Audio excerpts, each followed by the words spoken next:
students. Now we're gonna complete chapter Taxonomy, chapter 12 in Baron's book. We talked before about the trends in animals' evolution. Let's see the key concept to know those trends. This is the phylogeny, or the tree for showing the animal evolution. It started by ancestors. The ancestors were single-celled ancestors. After that, multicellularity started. After multicellularity and more specialization of cells, sponges appeared. So sponges have specialized cells. Then after that, having tissues and formation of tissues, cnidarians appeared.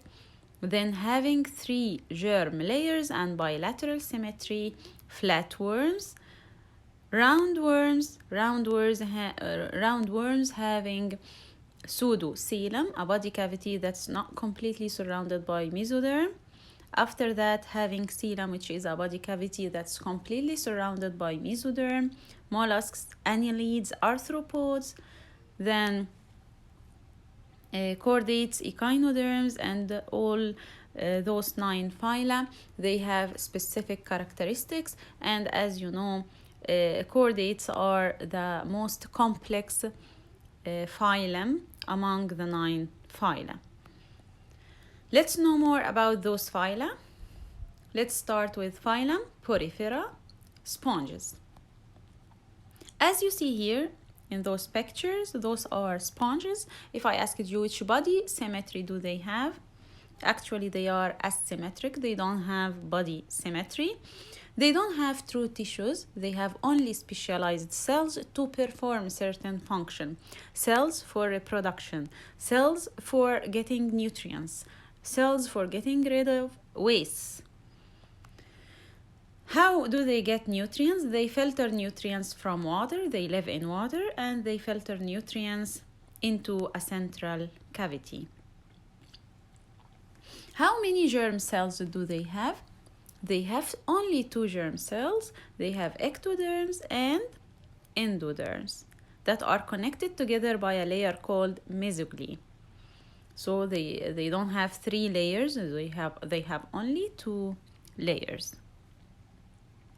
How do they reproduce? They can reproduce sexually or asexually. They can reproduce sexually by sex cells. They are hermaphrodites. What the meaning of hermaphrodites? Hermaphrodites mean they have both the female and male structures.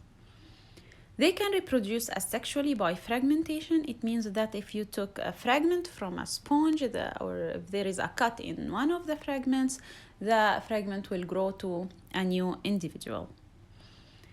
Can they move? No, they are sessile or they don't move.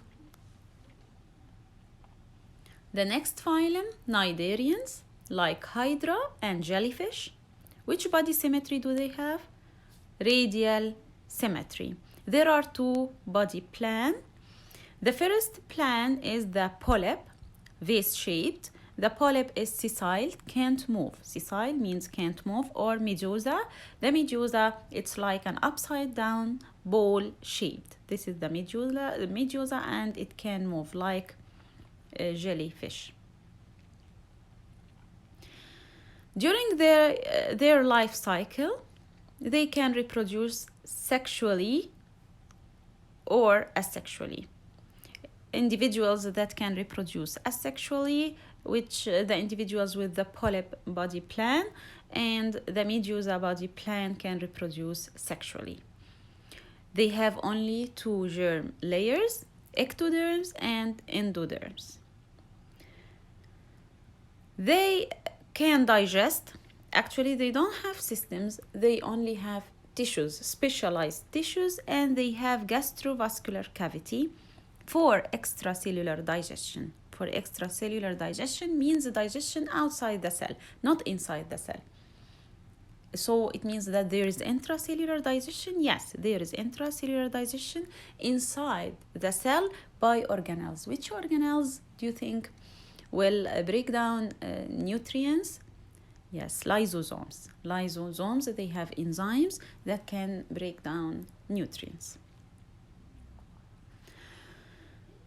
They have cells called nematocytes. Those nematocytes are stinging cells that can secrete a certain substance that causes stinging sensation. That's why if you touch the jellyfish, you will feel stinging sensation due to those nematocytes or cnidocytes.